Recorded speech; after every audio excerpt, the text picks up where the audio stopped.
Very strong thus far, but what are the Rockets really getting here? One man who knows is the former head video coordinator of the Wizards, Wall's old team, Brian Oringer. Brian, you worked with John Wall in Washington. What can Rockets fans expect from this guy, a fully healthy John Wall? Fully healthy John Wall is just an incredible competitor. I mean, he's the best, honestly, competitor that I've ever been around in my 6 years with the Wizards. And, he's a guy that, like Russ, plays relentlessly hard, plays with amazing pace. He's a phenomenal passer, has amazing floor vision, and obviously, was super athletic in his prime. Even if he's not, to that extent still, I think he's still blindingly fast. And we saw in the first preseason game, he looked like he still has a lot of that athleticism, a lot of that speed still, and obviously the same playmaking instinct as well. Brian, I think here in Houston, people are looking for a star who's a leader on the floor. I mean, they haven't had one in years. So what does Wall bring as far as leadership goes, since you were around him, around the team so much? That'll be honest, this is not the best strength of his in the world. I would not expect him to be the vocal leader, a guy that's, if anything, I think Russ was probably a lot better in that regard, at least based on, what you hear around the league.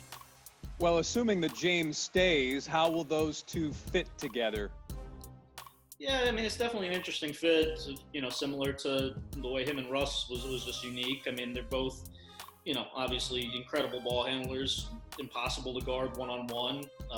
Great at just, him and Russ are probably the two best guys in the league playing with pace, scoring in transition. And when you play with a floor spread, 5 out, the way Houston has, getting so many threes, I mean, that's a perfect fit for John. I think where the hard part comes in is, he needs the ball in his hands. That's where he's at his best. And Harden doesn't particularly like playing off the ball. And when John's off the ball, he's not a phenomenal shooter. He's not great spotting up. So how would you assess this Rockets team kind of from afar? I mean, I've gone on record many times saying they have no chance, but are they going to be competitive? I mean, they've got good pieces. I mean, they still have some good pieces there. I don't know. What do you think about this squad that they put together for this year?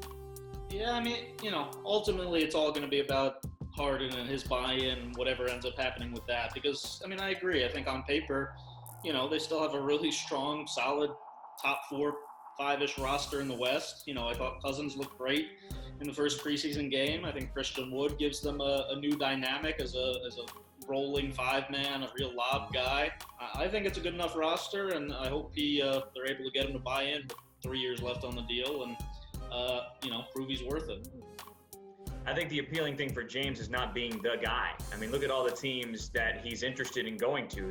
He won't be the guy. I know he's a prolific scorer, but he goes to Brooklyn, Kevin Durant, go to Philadelphia, you've got other pieces. I mean, he wouldn't be the guy. I think that's what's appealing to him. 7 years in the NBA. You can find him on Twitter, YouTube, Scout with Brian. Brian Oringer, thanks so much for being with us on Sports Extra. Appreciate you guys having me.